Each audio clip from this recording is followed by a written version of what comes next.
Welcome to another edition of the Turnpike Sports Book Report. I'm Doug Weischadle here with Dave Weischadle. We're here to give you a whip-around look at some of the latest news coming out of the sports betting industry. This week in our state and national reports, we got our August numbers from a few different states to discuss. Deals, we've got a baseball and a slot deal to discuss. Oh, wow, a slot deal, huh? Yep. Well as we continue on our journey with IC360 in the Brazilian market. Industry updates. We've got an American Gaming Association report to discuss, as well as some licenses, launches, and a settlement between the SEC and DraftKings. Oh, okay. And then we'll finish up with our legislative roundup with news coming out of New York, Maryland, Missouri, and Wyoming. All right. We're going to start talking state and national right after this.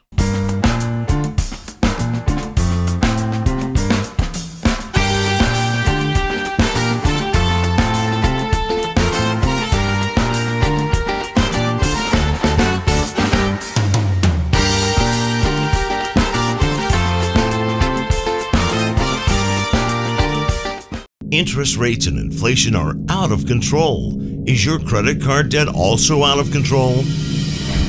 It's time to resolve your debt and take back control for a lot less than what you owe. If you have $10,000 or more in credit card debt, then you need to call us right now. Debt Fix Pros can significantly reduce the amount you owe, and you could be debt-free faster than you think.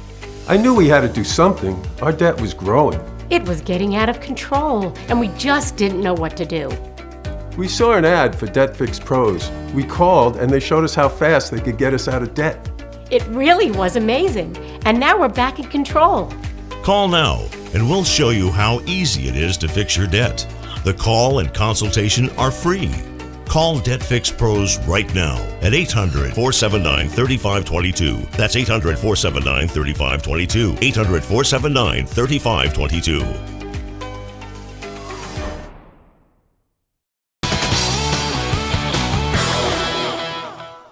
Welcome back to the Turnpike Sports Book Report. Doug Weischadle here with Dave Weischadle.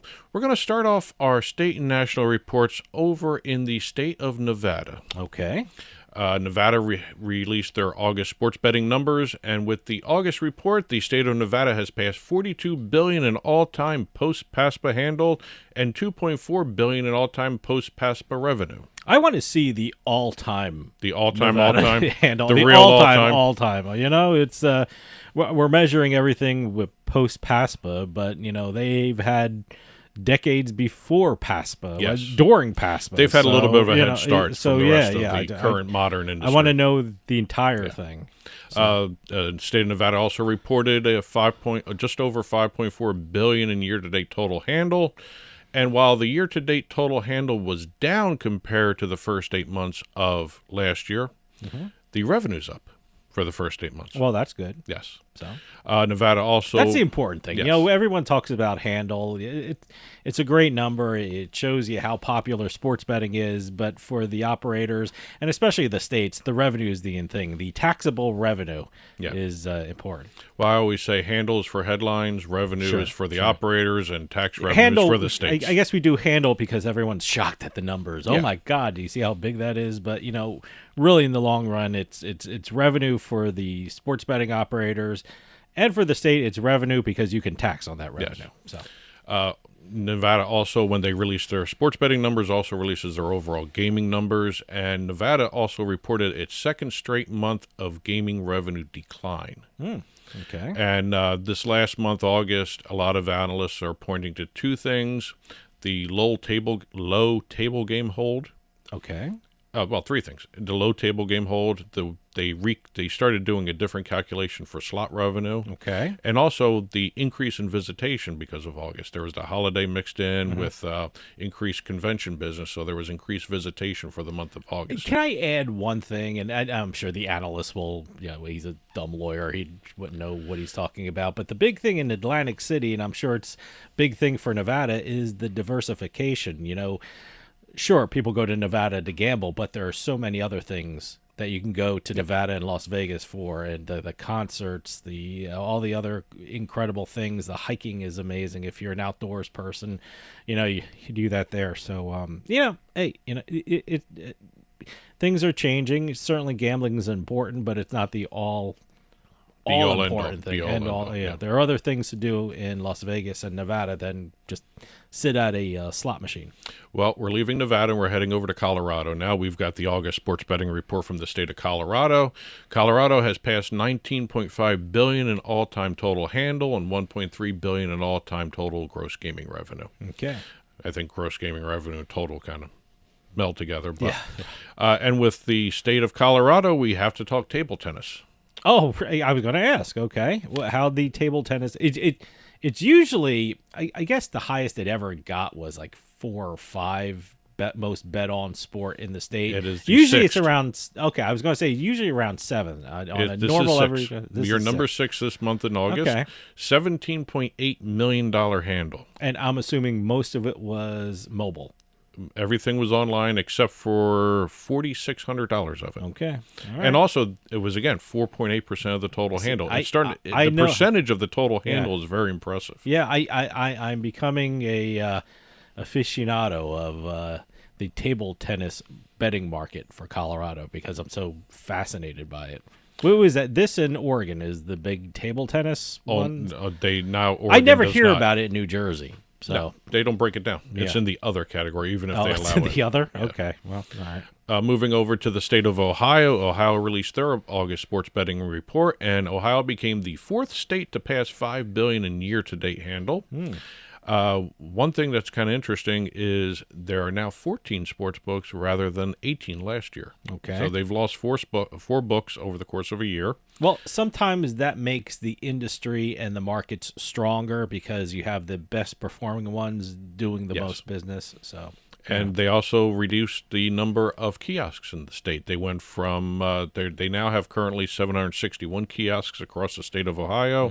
That's down about 180 kiosks. You know, Interesting, the handle went up. look, you have your cell phone. why do you need a kiosk? You know, it's Why one not? of It's big business in Ohio. I know it's big business, but you know, I guess I'm not a kiosk person because let's be honest, if the rare times I win a bet or a big bet, it goes right into the account. I mean, you get a ticket from a kiosk, you know, where do you collect? You have to go and collect somewhere. Some people don't want an app on their phone. I understand that, you know, it's you know, but It's a matter of preference. I probably have too many apps on my phone. Yes. And in fact, I'm such a mobile guy that when I'm in a sports book, I usually place a bet on my phone instead of walking to the window. Usually the mobile phone has better odd choices. Well, I don't know that. You Yeah. know, I never made that comparison. But you know, you go to these sports books now. They have promotions where they have people signing you up for their app. Yeah. You know, so you know it's an important thing. Moving over to the Commonwealth of Virginia, we have their August numbers. Virginia became the 6th state to reach $1.75 billion in gross operator sports betting revenue, and the 7th to surpass $200 million in state tax revenue. Okay. State also passed $17.5 billion in all-time handle. Wow. Okay. Yep. So kind of interesting. And See, there's that handle again. You yeah. said the handle, and I said, "Wow." See, that's the knee-jerk reaction to the handle numbers. The other interesting thing with Virginia, and people are starting to notice it, remember they started changing the way they deal with the promotional deductions. The $165.2 million in state taxes of the overall $200 million, that's 82.3% of the overall all-time tax revenue, and that's all because of the reduction of the promo spend. Sure. So they are now down to one book, better, that can only do promo deductions. Yeah. What do they have? A year from months, yep. launch, Yeah, and 12 they can months, do, yep. and then they have to change. Okay. Yeah. And last entry for the week, we've got Rhode Island. Oh, Tiny Rhode Island. little Rhode Island. I like Rhode Island. I've Rhode been to the Island's- no, casinos. it's I've been to good, the. It's a good market. I've been to the sports books there. August report there, state of Rhode Island became the 15th state to pass $100 million in state tax revenue. Nice. There And you go. also the all-time retail handle passed $950 million in the Wow. state. Good for the Ocean State. Yes. That's it for state and national. We're going to head over to some deals right now. Starting off our deal segment here, we've got BetMGM. And yeah. as everyone has probably noticed watching some of the Major League Baseball playoffs, BetMGM is everywhere on the broadcasts. Yeah, right. BetMGM announced before the playoffs began that they will serve as the official bullpen sponsor and backdrop of the MLB playoffs. I saw that notice, and I made a special effort to look at it. And you don't have to make an effort. I don't have to make an effort. It's right there, right in front of my face. So, I turned on good. ESPN this morning, and the first highlight I saw had a BetMGM sign of the outfield. So kind of interesting. I haven't seen the bullpen logos yet. That's the one I'm looking for. But in addition to being the bullpen logo in every stadium, BetMGM is launching the $50,000 bullpen jackpot contest. Basically, when somebody bets on a player to hit a home run and that player hits it into the bullpen, they get that person gets to share in the $50,000 bonus bet pool that's there. I didn't make a an in-depth study of where the bullpens are in each stadium, and I'm curious which one has the best bullpens for this contest here. Well, each one's got their own. Yeah, they're all in different positions. Yeah. I know Philadelphia has a raised bullpen for the visitors, so I have to take a look at where all the bullpens are so I can take advantage of BetMGM. I have to admit, when we got the press release, I was kind of curious: is it $50,000 for the entire day, or is it $50,000 per game? I don't know. It wasn't specially broken out like that. But either way, that's a great offering right there. Also, they're going to be offering even more markets because of their Angstrom deal. The Angstrom platform has been integrated into their sports book. They're going to be offering more individual markets like series home runs for players, series home run leader, head-to-head matchups, and even more. Okay. Next deal, we've got IGT. We're going actually from BetMGM to FanDuel with this. Yeah. IGT announced an extension of its multi-year partnership with FanDuel Sportsbook for another 4 years. Okay, great. This was actually starting on September 1st of this year, going to September 1st of 2028. IGT Play Sports, which is their tech platform, is the betting supplier tech solution for all 27 FanDuel Sportsbook currently in operation across the 20 North American jurisdictions. It continues on with that. The IGT Play Sports is not just their tech platform, it's also their trading center, as well as customer service, integrity monitoring. Okay. So they continue along on there for another 4 years together. Great. Now we're going down to the Brazilian market. Which is incredible. Yes. Market is constantly expanding. It's just fascinating what's happening in Brazil. I joke around with this Brazilian trek that IC360, Integrity Compliance 360 is doing, but it is really interesting to watch this market develop, the Brazilian market. Integrity Compliance has done another deal in the area. Great. IC360 has announced a partnership with Stake. Oh, okay. Yes, I've heard them in the poker industry, and is that the one? That's a different one. That's a different one. Oh my God! Wait, Stake.com is the crypto sportsbook and casino. Okay, as well as real money. Well, what's the one in the poker one? I have no idea. Okay, but Stake.com is the online casino and sportsbook that does crypto. They're most known for when Drake places a huge crypto bet, he uses Stake.com. Normally he loses. Once in a while he does win, but Stake.com is in Brazil right now, and so is IC360. Great. They're going to be analyzing and helping to prevent fraud and other integrity issues in the Brazilian market. Great. No, it's so important, especially at this moment in Brazilian gaming industry, that you get in the ground level, you do it right, and you make sure everything's great. Last deal of the week here, we've got Play and Go. And this is in our own backyard here in New Jersey. Play and Go announced its 6th partnership in the state of New Jersey. Okay. We are looking at Bet365 this time, carrying Play and Go games like Book of the Dead, Rise of Olympus, and Colt Lightning, which I don't even know what that is. I don't know what that is. It must be a horse. Could be a horse. Could be a gun. I don't know. Could be a misspelling. Could be Cold Lightning. Okay. I don't know. I've never heard of that game before. I played Book of Dead before. Okay. And that's actually a very cool game, especially around Halloween time, which we are in right now. I don't think I've played any of them. So we now have Play and Go doing their 6th deal, this one with Bet365. They are now live in 5 U.S. states and 30 jurisdictions around the world. Wow. Okay. That's it for the deals. We're going to start talking industry updates right after this. Sometimes life is wonderful, and sometimes it's not. Cherish the good, but always be prepared for life's challenges. At Private Healthcare, we provide the peace of mind you deserve. With Private Healthcare, you'll get the coverage you want and healthcare you need. If your employer doesn't supply healthcare coverage and you don't qualify for Medicare or Medicaid, you need to give us a call right now.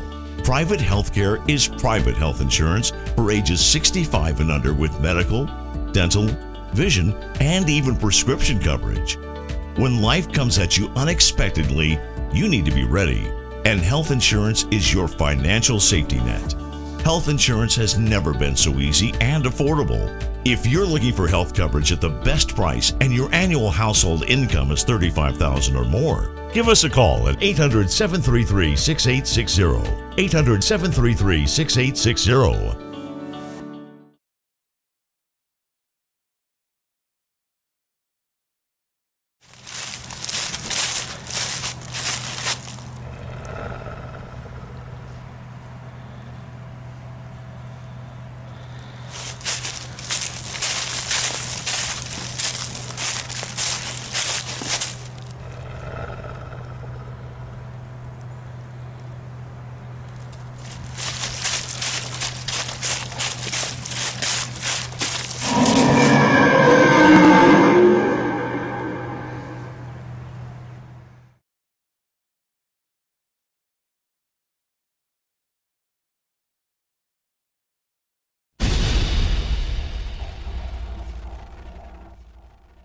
Welcome back to the Turnpike Sports Book Report. I'm Doug Weischadle here with Dave Weischadle. We're here in our industry update segment, and last month, September, it was Responsible Gambling Education Month, and everybody was focused on their responsible gambling efforts, both in front of everybody as well as in the back of the house. Sure.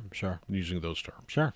American Gaming Association also released a report that responsible gambling investments from gaming companies have reached $471.8 million annually. I can actually say that I've seen some operators, really making an effort of hiring people in that field for them. So I've seen some of the big ones say, they want a responsible gambling person involved with, working for them directly, and a lot of them are hiring. So interesting. So they're really making an effort. So. That $478 million annually is up 72% from 2017, which is when the responsible gambling effort started moving forward with a lot of gusto.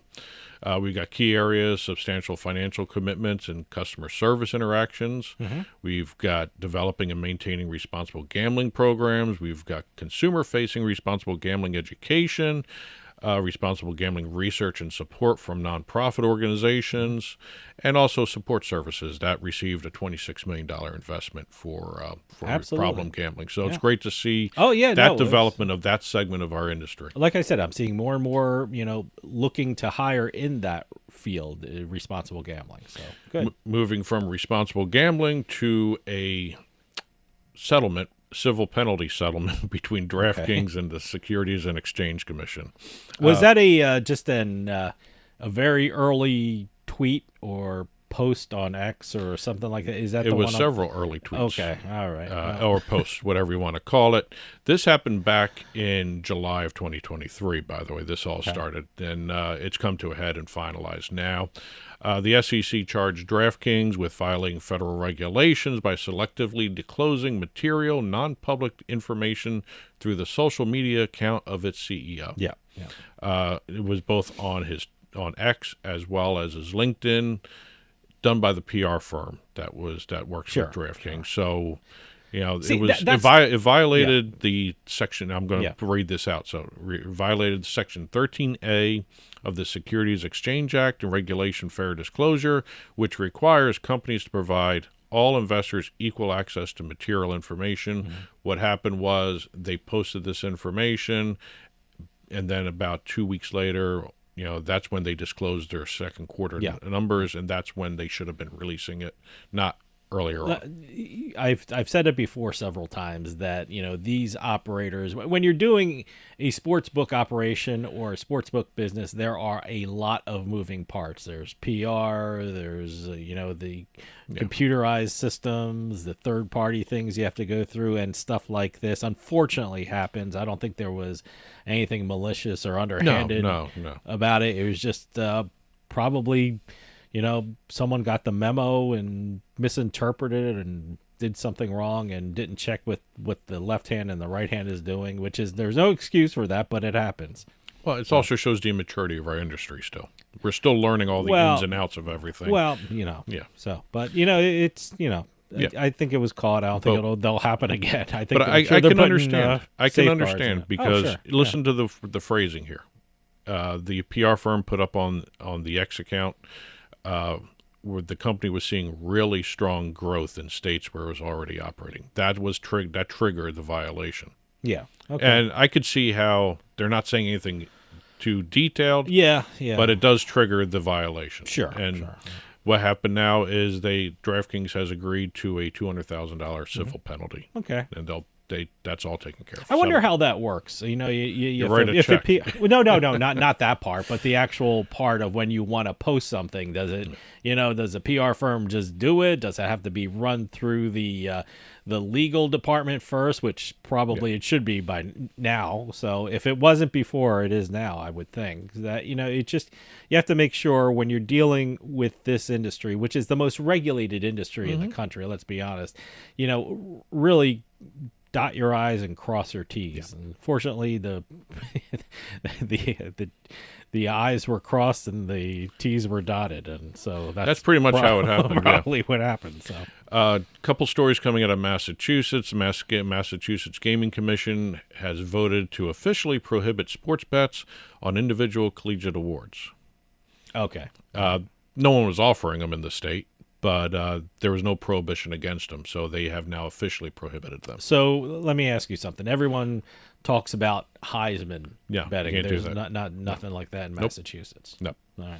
And the other news coming out of their last Gaming Commission hearing was that Penn Entertainment officially informed the Gaming Commission that they'll be rebranding the Plain Ridge Park Sportsbook to an ESPN Bet branded sportsbook. All right. Yep. Nice. Okay. So, Which, by good the move way, by them to officially inform the Gaming Commission. It's a beautiful space. By the way, if you're a Boston fan, when I was there anyway, it was really celebrating Boston sports. It had all the banners and all the things like that. So I don't know if there's going to be a redecoration of it or what, but it's a pretty cool sports book. And last entry for the industry updates, we've got New York State. With the launch of ESPN Bet, New York State's mobile industry is now at its full complement of 9 sports betting operators. All right. That's it for industry updates. We're going to head over to our legislative roundup.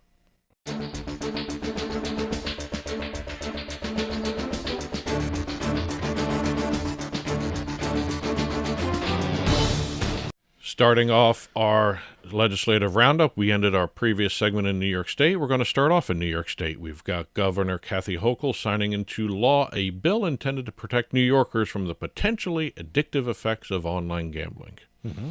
Basically, to clarify the current law language, stating that mobile sports betting is subject to the same rules as other gambling platforms and venues in terms of advertising and promotion and all that. I think this might be a preemptive thing to prepare people for online casinos and all that stuff. Hey, maybe I hope so. Online lottery. This is actually clarifying all the language that's currently in the law. Anything that's mobile is the same, under the same requirements as retail. Sure. Moving over to Maryland, the Maryland Lottery and Gaming Control Commission. Boy, that's a long name. Mm-hmm. Not as cool as SWARC, but yeah, right. The commission proposed new rules for sportsbooks, which would remove the ability of operators to deduct free and promotional bets from their revenue reports. That's a huge change for that state. Yeah, wow, okay. If that goes through, you're going to be seeing, according to the state, they did a study, they would have had an additional $25 million in state tax revenue if they weren't allowing the promotional deductions. Okay. So it's gotten a little attention from the operators. Sure. And, especially in the last fiscal year, DraftKings had $46.5 million in promotional deductions, while FanDuel had about $70 million. Okay. Yeah, so they lead the league basically in promotional deductions. They wouldn't be able to do that. It would change the hold by about 2 percentage points. You know, they said if they did it right off the top, it'd be about 10.5%. After all these deductions, especially last year, it dropped to about 8%. Yeah. So they want that extra 2%. Well, let me tell you something. One thing the sports betting industry has is great accountants. Yes. They know, especially on the state side. Oh, they know the law so well. They know how to deduct things. They know how to get the most bang out of the buck. It's fascinating what they do there. They do wonders with those decimal points. Oh, incredible. Moving over to the state of Missouri. Missouri's been in the news a lot because of the new sports betting initiative that's on the November ballot. But it's not the only one that's on the ballot for the Missouri voters out there. We've got Amendment 5, which is a brand new proposal which is designed to amend the state constitution to expand the number of casino licenses from 13 to 14. Okay. As well as include a casino on the Osage River right near the Lake of the Ozarks. You know, it's so important for these ballot initiatives to get on this year because it's a presidential election and turnout's going to be high. And you would hope. I would guess there would be, and so these are really going to get a lot of attention. Yes, and the one thing I learned about that's important with this story, I did not know these riverboat casinos, like the one that's already on the Lake of the Ozark, has to be a certain distance from shore to be legal. Oh, okay. If they're too far out, they violate their requirements. Okay, so would they call it a gangplank? They have to have a certain... Oh, I don't know about that. I don't know what they have like there. Off a pier kind of thing? They have to be they can only be a certain amount of feet, yards, meters away from shore. Do maybe someone knows, does any of these move? I mean, does anyone float down the river? Not in Missouri. These are river boats. I know there's a couple outside of Missouri and different other states that actually do move. All right, okay. So, but I don't know about the ones in Missouri. So, okay. But again, there's two gaming ballot initiatives on the November ballot for Missourians. Is that a correct word? Missourians? Missourians? Missourians? Missourites? I don't know. Last entry is Wyoming. Don't really talk Wyoming too much, but we have Wyoming legislature requiring the Wyoming Gaming Commission to conduct a statewide study of gaming in response to that mandate from the legislature. The Gaming Commission in Wyoming has hired Spectrum Gaming Group. Great. Good. They will be doing a feasibility study in Wyoming, which would include the structure of the historical horse racing industry, as well as skill-based amusement games and online sports wagering in the state. The study will also include whether or not to authorize online gambling in the state. Oh, okay. They're going to be looking at the regulatory structure, tax structure, and how much tax revenue online gaming would bring into the state. Great. So it's a multi-pronged study by Spectrum, best ones out there to do it. So. Absolutely. Well, that's it for this week's Turnpike Sports Book Report. As always, there's been a ticker flying by below us with additional news stories that cover the casino industry, entertainment industry for the gaming industry as well. And also, every time this show is released Monday mornings, you will see a full print version of the Turnpike Sports Book Report on our blog, turnpikesports.us. Click on the blog button. You'll be taken to our print version there. That includes stories we talked about here, stories that are in the ticker, as well as stories we didn't have a chance to talk about this half hour this week. As always, press releases, info@turnpikesportsradio.com. And that'll do it for us this week. We'll see you next time on the Turnpike.